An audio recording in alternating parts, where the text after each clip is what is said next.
എടാ കാക്കേ, നിന്നെ ഞാൻ എവിടെയെല്ലാം തപ്പി. എന്താ ചേട്ടാ?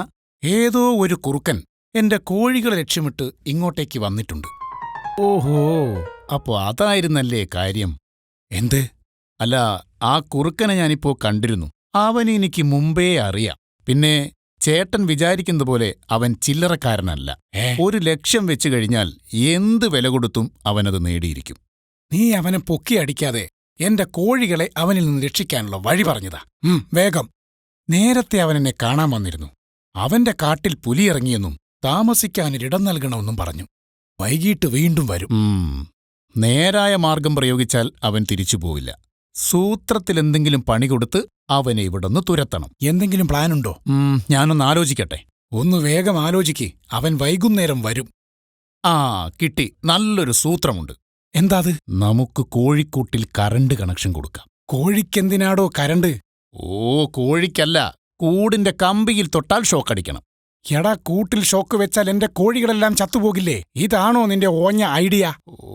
എന്റെ വേലിച്ചേട്ടാ, നിങ്ങൾക്ക് കുറച്ചുകൂടെ ബുദ്ധിയുണ്ടായിരുന്നെങ്കിൽ മണ്ടനെന്നെങ്കിലും വിളിക്കാമായിരുന്നു. ഷോക്ക് വെക്കുമ്പോൾ നമ്മൾ കോഴികളെയൊക്കെ അവിടുന്ന് മാറ്റില്ലേ? പകരം ഡമ്മിക്കോഴികളെ വെക്കും. അയ്യോ, അപ്പൊ ഡമ്മിക്കോഴികള് ചത്തുപോയില്ലേ?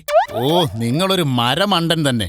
ഒരു കാര്യം ചെയ്, ഞാൻ പറയുന്നത് പോലെ അനുസരിക്ക്. കുറുക്കനെ നാടുകടത്തി പരലോകത്തെത്തിക്കുന്ന കാര്യം ഞാൻ ഏറ്റു. അതുപോലെ എന്തായാലും ഷോക്കടിപ്പിച്ചവനെ കൊല്ലണ്ട.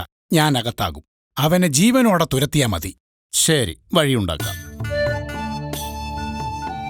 എന്തായാലും ആ വേലു മണ്ടനായത് നന്നായി. കാട്ടിലെ കഴുതകൾക്ക് ഇതിലും വിവരമുണ്ട്. ഗുഹയോ? ഇതാരാ ഗുഹയിൽ താമസിക്കാൻ? ഗുഹയിലേക്ക് പോവല്ലേ? അതെന്താ?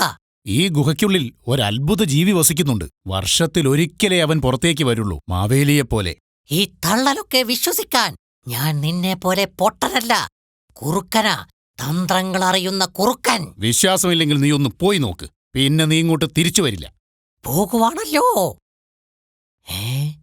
ഇനിയിപ്പോൾ സത്യമായിരിക്കുമോ? എന്തേ പോകുന്നില്ലേ?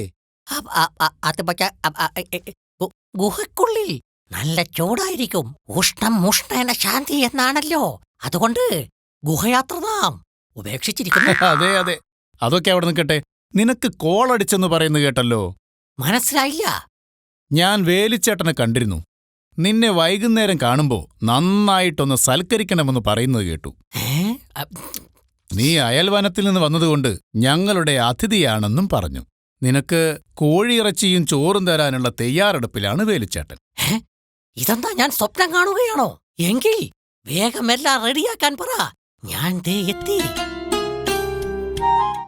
വല്ല മണ്ടത്തരവും കാണിച്ചെന്നെ കൊലയ്ക്ക് കൊടുത്താലുണ്ടല്ലോ, പ്രേതമായി വന്ന് ഞാൻ വേലിച്ചേട്ടനോട് പകരം വീട്ടും. ഒന്നടങ്ങടി കോഴി. ആ കാക്കയുടേതാണ് ഈ പ്ലാൻ എല്ലാം. കുറുക്കനെ നാട് കടത്തിത്തരാമെന്നവൻ വാക്ക് തന്നിട്ടുണ്ട്. പോരെ? എന്നാലും എന്റെ വേലിച്ചേട്ടാ, നിങ്ങളൊരു സൽക്കാരപ്രിയനാണെന്നറിയാൻ വൈകിപ്പോയല്ലോ. സൽക്കാരമൊരുക്കുന്നത് വേലിച്ചേട്ടനല്ല, അത് വേറൊരാളാണ്. നീയല്ലേ നേരത്തെ വേലുച്ചേട്ടനാണെന്ന് പറഞ്ഞത്? വേലുച്ചേട്ടന്റെ പേരും പറഞ്ഞ് വേല വെക്കല്ലേ, പണിപാളും. അത് ചുമ്മാ പറഞ്ഞതാ, പക്ഷെ ഇത് സത്യമാ. എങ്കിലാരാന്ന് പറ. ദേ ഇവനാ. അമ്മോ, പാമ്പ്! അയ്യോ, രക്ഷിക്കണേ! ഓ വേലിച്ചേട്ടാ, എങ്ങനെയുണ്ട് എന്റെ പ്ലാൻ? പ്ലാനൊക്കെ കൊള്ളാം, പക്ഷേ നീ പാമ്പിനോട് പോവാൻ പറ. എനിക്ക് പേടിയാ. പേടിക്കണ്ട, അത് ഒറിജിനലല്ല, ഡ്യൂപ്ലിക്കേറ്റാ, ഡമ്മിപ്പാമ്പ്. ഈ കാക്കച്ചേട്ടൻ കൊള്ളാലോ. ഞാൻ വിചാരിച്ചത്ര മന്ദബുദ്ധിയല്ല.